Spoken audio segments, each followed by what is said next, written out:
Hoje o tema, já cheio desse amor de Jesus, a oração da Magna, é tratar sobre o amor, em especial na passagem que se encontra no Evangelho de João, no capítulo 14, versículo 23. Se alguém me ama, guardará minha palavra, e meu Pai o amará, e viremos para ele e faremos nele morada. Esse é o Evangelho que a gente vai estar tratando hoje, tentando trazer um pouquinho dos conceitos, desconstruindo a ideia de amor, para entender esse amor ágape de Jesus, que é o amor que nos fortalece, que nos anima e que nos faz viver em direção a Deus. Então, essa é a ideia de hoje. É interessante que o versículo que nós estamos estudando hoje, ele começa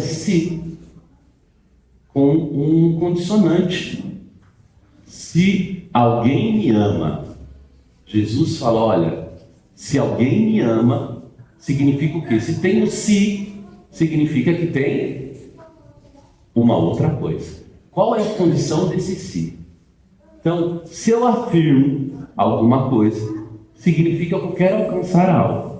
Então, eu vou para uma palestra, eu vou lá no Seara de Kardec, se não chover, eu estou condicionando a minha vida a um fator externo que é da natureza, a chuva. Eu vou lavar a louça se você varrer o chão.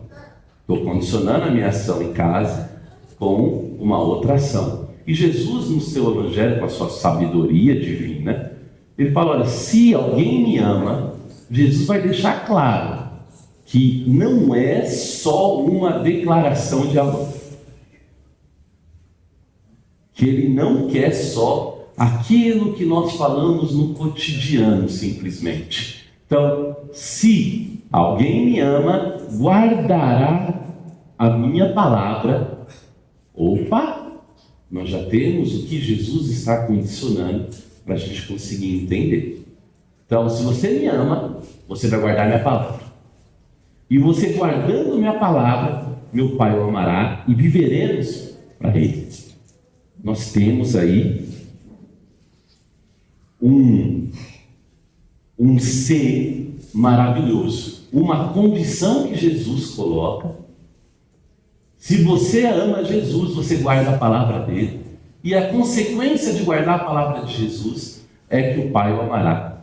E mais, que viverão para eles, para quem? Para quem o ama, e fará morada em quem consegue guardar a palavra de Jesus. Então nós vamos pegar palavra por palavrinha, tentar tirar dessas palavras aquilo que nos anima. Porque todo o Evangelho de Jesus, tanto os evangelhos sinópticos, Mateus, Marcos e Lucas, que são parecidíssimos, como o Evangelho de São João, eles trazem um resumo, uma síntese de todo o Evangelho, que é o conceito de amor, que é o amor. Então nós poderíamos dizer que o Evangelho de Jesus é o Evangelho do amor. Que a vinda de Jesus no nosso planeta, encarnado como nós, foi a incorporação do amor de Deus na Terra. Por isso que nós temos no livro dos Espíritos, na sua questão fundamental, quando nós questionamos quem é o nosso modelo guia, olha, o modelo guia mais perfeito que nós tivemos foi Jesus, porque ele encarnou o amor de Deus. E a gente quer entender esse amorzinho um pouquinho, até porque é algo que faz parte do nosso dia a dia, porque todos nós amamos e somos amados por alguém. E geralmente amamos e somos amados por muita gente que sequer faz parte do nosso dia a dia cotidiano, mas que nós sentimos esse calor do amor. Quando Jesus condiciona que não basta apenas uma declaração de amor, que tem que vivenciar, praticar aquilo que você declara, ele faz um exercício didático muito bonito com um dos seus apóstolos, que é Pedro. Jesus, quando termina o Evangelho de São João, começa o Evangelho de São João falando, olha, o Espírito de Deus habita aqui, se fez carne e habitou entre nós. E termina no Evangelho, que é muito interessante a passagem também falando de amor, que é o amor para com Pedro.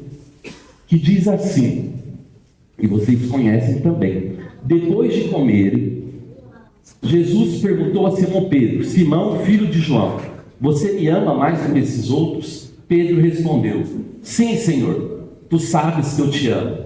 Jesus disse: Cuide dos meus cordeiros.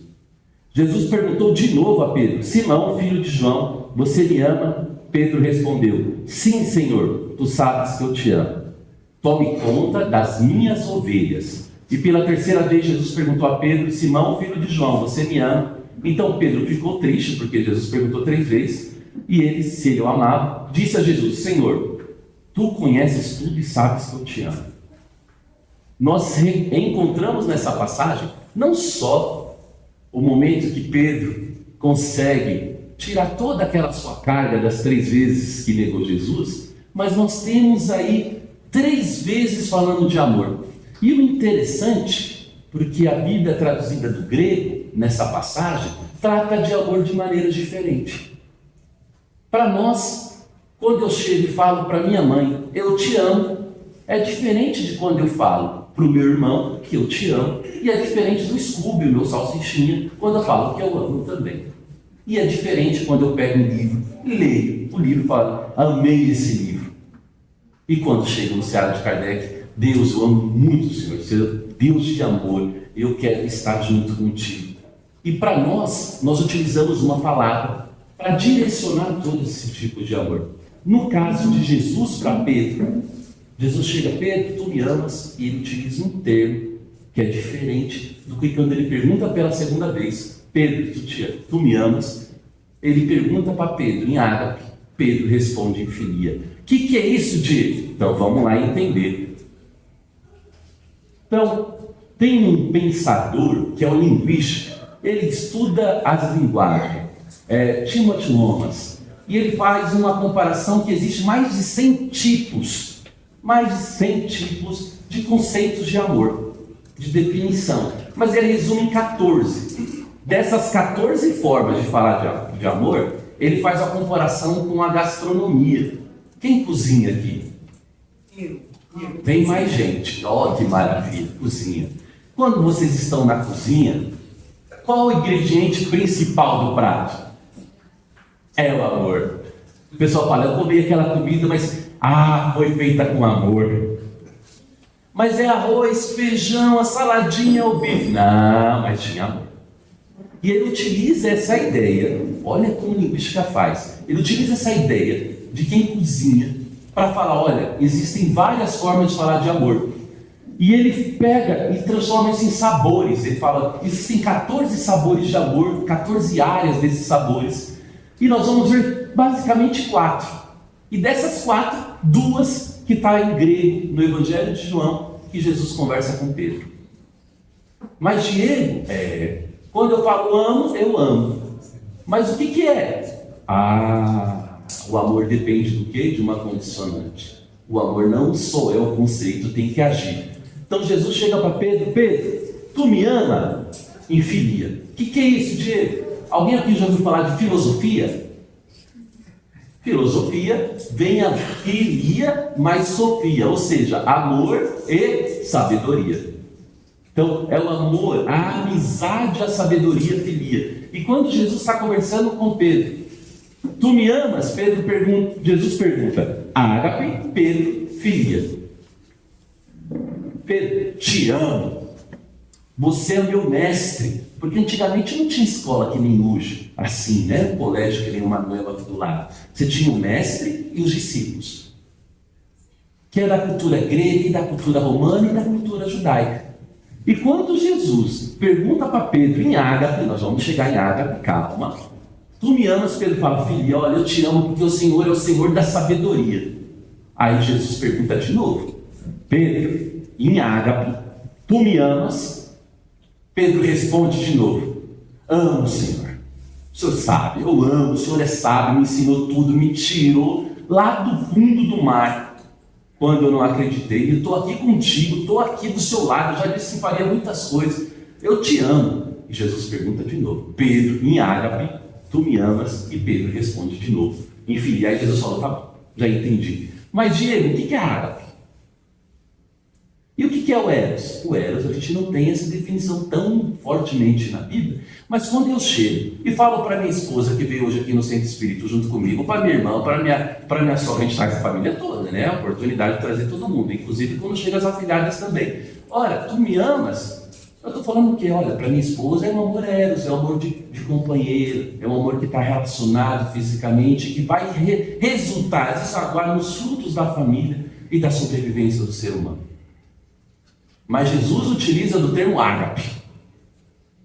E qual é o conceito ágape? É o que transcende o amor só horizontal entre a gente. Entre o eu e minha esposa, ou o desejo, ou a beleza, ou quando eu vejo algo que eu considero na natureza belo. Esse amor é Deus. E ele utiliza ágape. E Pedro, você é meu mestre, ele não deixa de ser. Mas Jesus quer saber do amor ágape. E qual que é o amor ágape? É o amor que transcende a horizontalidade e nos leva diretamente a Deus. Então, quando nós falamos de ágape, nós estamos falando, olha, é o nosso canal que nos liga, como se fosse numa estação de rádio. Eu entro, eu acho que ninguém mais escuta rádio, né? Como que é? Spotify, tem que ter a lista do Spotify. É a sua lista do Spotify com Deus. Aí fica mais fácil para a gente entender. O radinho, quando a gente colocava o radinho de pilha lá, coloquei na rádio tal, AM ou FM, e aí eu coloco naquele canal. Esse é o ágape, é o canal que nos leva para Deus. E Jesus mas Jesus, Storge, é a nossa família. Quando eu falo com o meu irmão Ciro, eu estou falando do amor, Storge. É uma relação de amizade, de companheirismo, da família. E a família, como a gente sabe, não é só laços sanguíneos. São uma construção de simpatias e afinidades também. Então, esse tipo de amor. Nós temos basicamente 4. Ele listou 100. Aí a gente teria que ficar aqui uma semana. Então, vamos ficar com 2. E, em especial, agora, voltarmos para o amor ágape que Jesus pede para nós. Quando Jesus fala, olha, quem me ama guardará a minha palavra, ele está falando o que para a gente? O que ele traz para a gente? Olha, o que é a palavra de Jesus? Qual a palavra que Jesus deixou para a gente? Qual que é a palavra? É o verbo. E verbo, gente, verbo pressupõe o quê? Ação. Tem um livro do Mário de Andrade que fala amar verbo intransitivo. Ou tem uma música, nossa boa, nordestina, que sinônimo de amor é amar. Então, não para, ele não fica parado na sua declaração, ele quer uma ação, por isso é condicionante, e ele chega agora e fala o seguinte, quem não ama e ama, não guarda minhas palavras. Ora, a palavra que eu vi não é minha, mas o Pai que me enviou. Guardar, gente, é algo que a gente faz todo momento. Guarda a carteira, guarda o celular. Eu ganhei um presentinho bonito para agora guardar meu celular para conseguir ler. Então, a gente vai guardando. O que é guardar? A gente vai pegar aquilo que a gente considera importante, vou alocar num local específico para eu ter acesso a todo momento. Ou quando eu quiser saber onde está. Guardei. E onde nós vamos guardar a palavra de Jesus? No nosso coração. Então, no nosso coração, na nossa alma e em todo o nosso entendimento. Ele vai muito além. Então, Jesus, quando fala de guardar as palavras dele, ele está falando, tem que guardar meu mandamento. Porque as palavras que Jesus trouxe para a humanidade, ele resumiu em 2 mandamentos. E todos nós aqui reconhecemos quais são, certo? Tranquilo? Quais são os mandamentos mesmo? Que Jesus falou que resume tudo? Exato. Mas só para ser um pouquinho mais didático ainda, nós vamos encontrar no Evangelho de Mateus, no capítulo 22, que está ali, versículo 37 ao 39. Ame ao Senhor teu Deus com todo o teu coração, com toda a sua alma e com todo o seu entendimento. Esse é o amor, esse é o maior e o primeiro mandamento. O segundo é semelhante a esse: ame a seu próximo como a si mesmo. Toda a lei dos profetas depende desses 2 mandamentos. Então, a condicionante, a palavra que nós devemos guardar de Jesus é exatamente amar a Deus com todo o nosso coração, com toda a nossa alma, que nós temos história de pedir. e com todo o nosso entendimento. Porque sem amar a Deus racionalmente, nós não conseguimos praticar o que Jesus pede para a gente, que é o segundo mandamento, que é amar ao próximo como a si mesmo. Então, o amor ágape nos leva ao amor filial, ao amor eros. É esse amor que Jesus nos traz, essa palavra que nós devemos guardar, Jesus, que são os seus 2 mandamentos.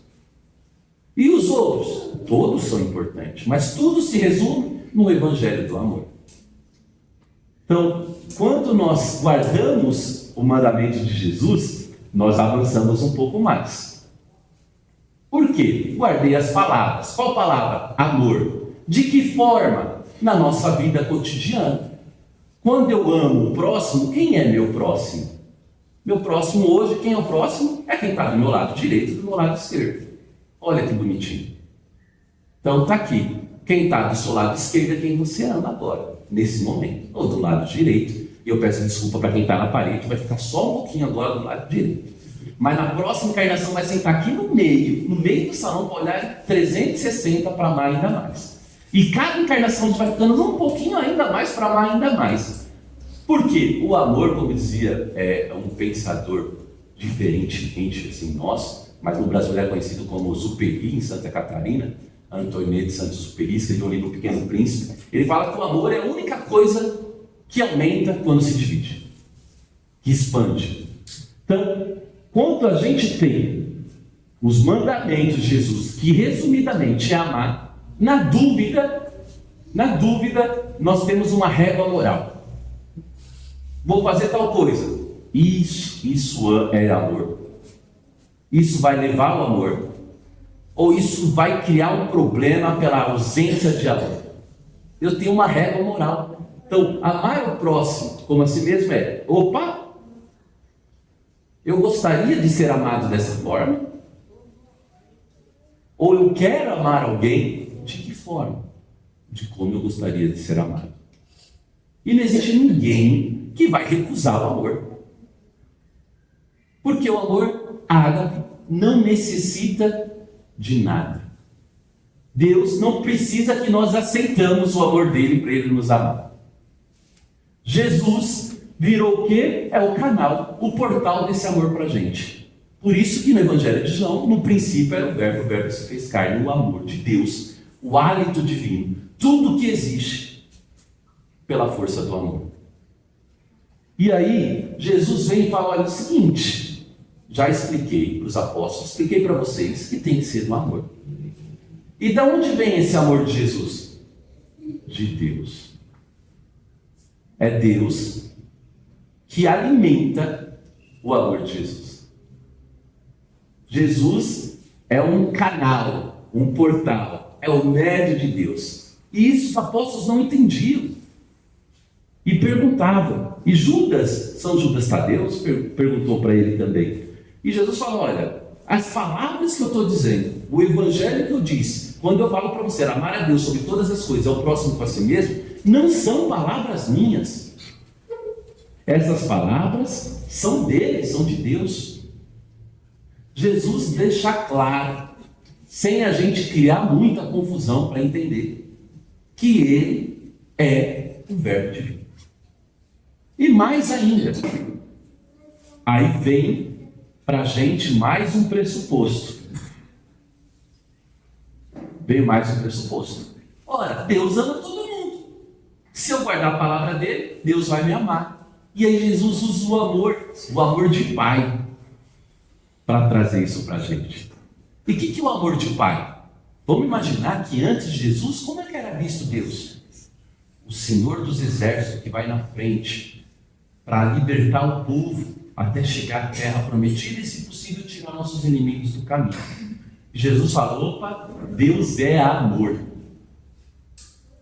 Deus é amor. E o mais próximo que nós temos para compreender o que é amor, quem seria? Nossos pais. Então, um pouquinho que nós estamos aprendendo no nosso planeta Terra, a nossa casa, essa nave maravilhosa nossa, nós somos aprendizes todos do amor. E nós aprendemos com quem? A amar com os nossos pais. E Jesus vem numa sociedade e fala: olha, Pai é amor. Nosso Pai, Deus, é amor.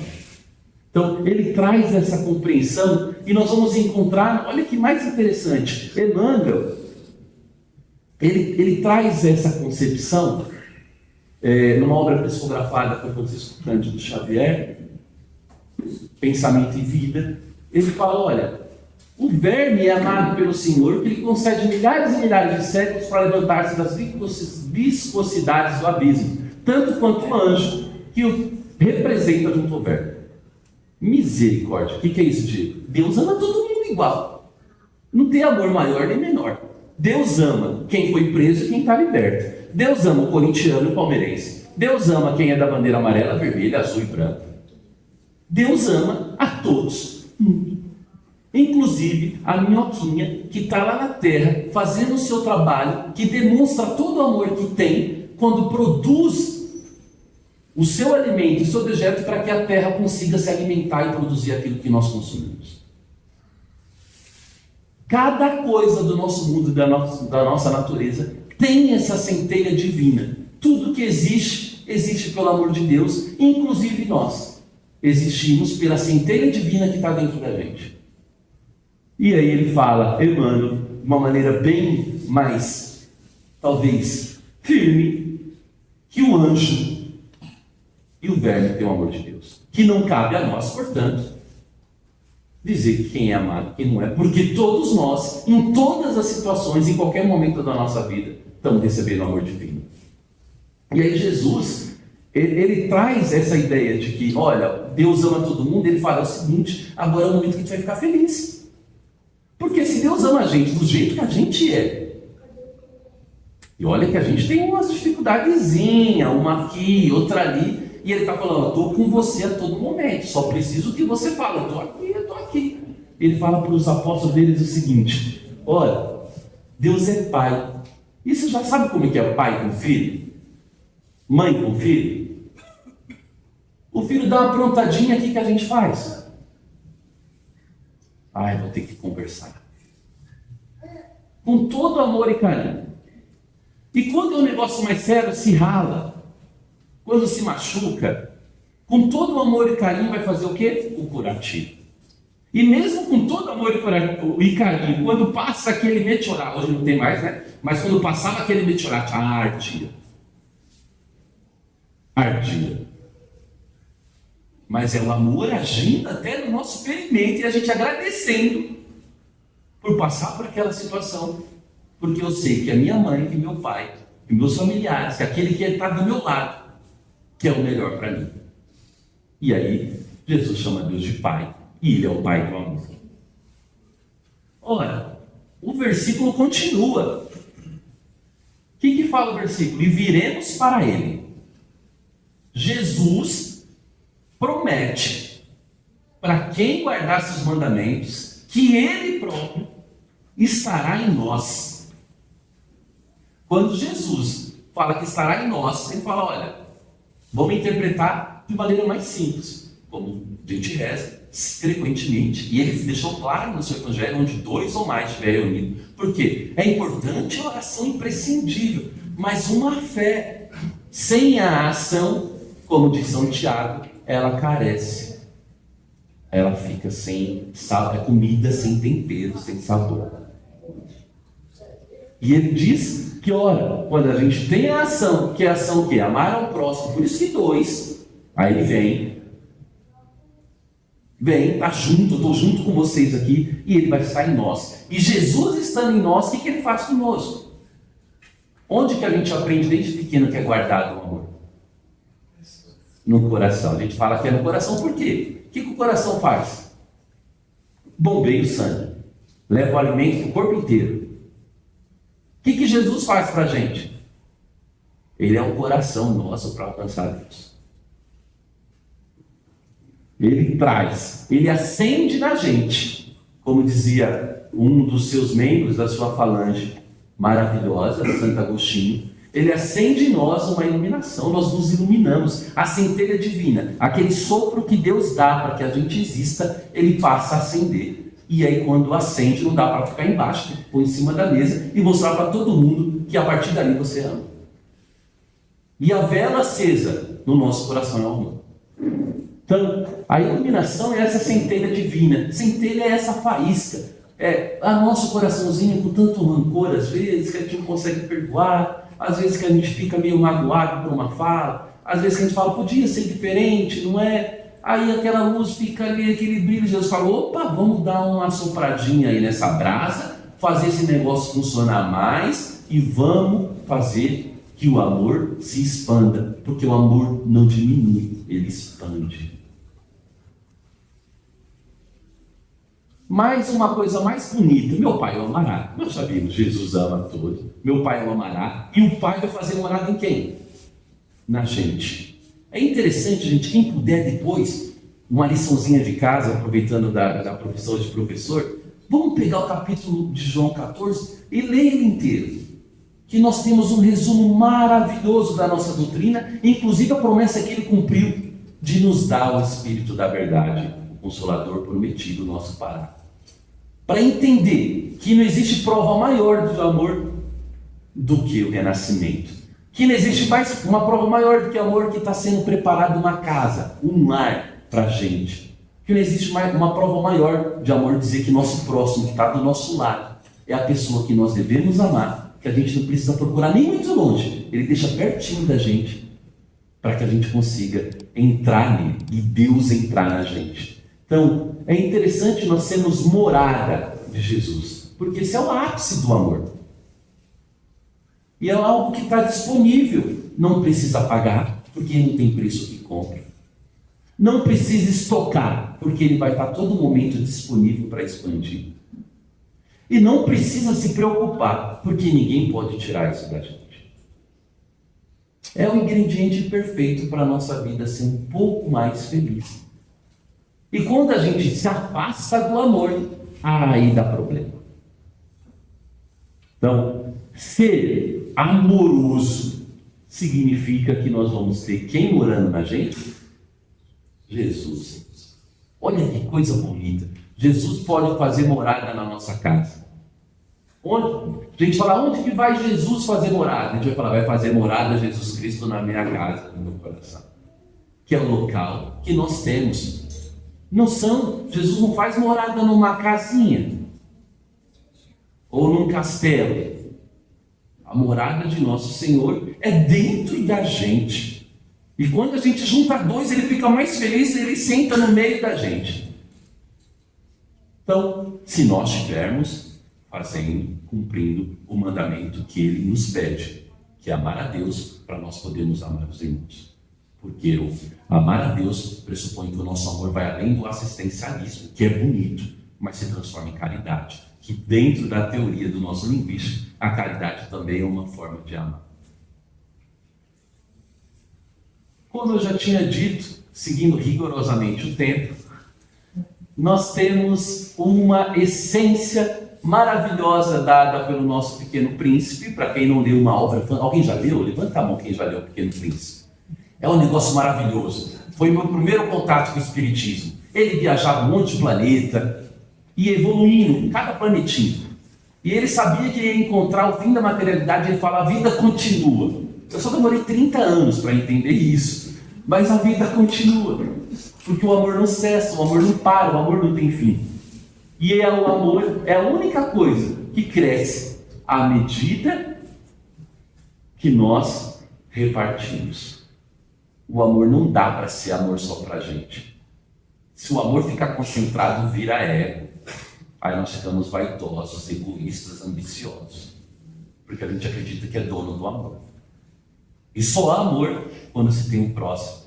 Porque Deus sendo amor, o meu irmão, a minha irmã, a minha tia, o meu filho, o meu vizinho, o menino que estuda na minha escola, a pessoa que está no meu trabalho, o porteiro do meu prédio, ele é o meu próximo e eu tenho que amar. E quando eu amo, eu mostro para Jesus, olha, eu estou guardando o mandamento porque eu aprendi a amar.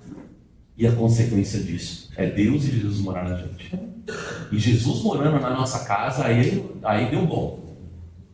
Porque a gente consegue viver numa felicidade e consegue superar todas as adversidades necessárias para o nosso aprendizado terreno.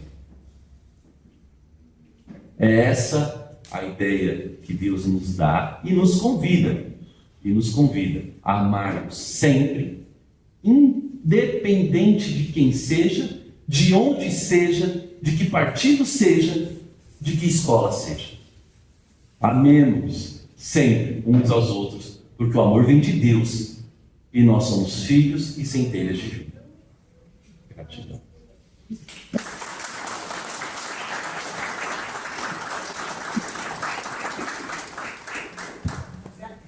Então, nesse momento, elevemos nosso pensamento, nosso coração a Deus, nosso Pai de amor, e agradecemos pelo dom da vida, esse presente que nos foi dado pelo nosso Pai Criador. Agradecemos pelo corpo que nós temos, esse presente dado pelas nossas genitoras. Agradecemos pelos nossos irmãos, que são livros dos quais nós temos que aprender para poder praticar o amor. Agradecemos a nossa Mãe Maria Santíssima, que em toda a sua humildade nos ensinou, nos ensina e ensinará a cada filho como devemos amar, que é o amor de mãe, que nos acolhe, que nos acalenta, que nos direciona a fazer o bem. Pedimos a Deus, ao nosso professor, amigo, mestre, nosso governador Jesus Cristo, que a todo momento insista na lição de amor conosco, para que não sejamos filhos rebeldes, mas sim pastores de suas ovelhas, dos seus cordeirinhos, em cada lugar que nós estivermos. Pedimos que as bênçãos, que o bálsamo divino se derrame em cada benfeitor espiritual dessa casa, para que, fortificado nessa luz divina, para que, amparados pelo amor de Jesus, possam trabalhar, servir e orientar a cada um de nós que viemos a esse centro de amor, pedindo consolação para as nossas aflições. Que assim seja.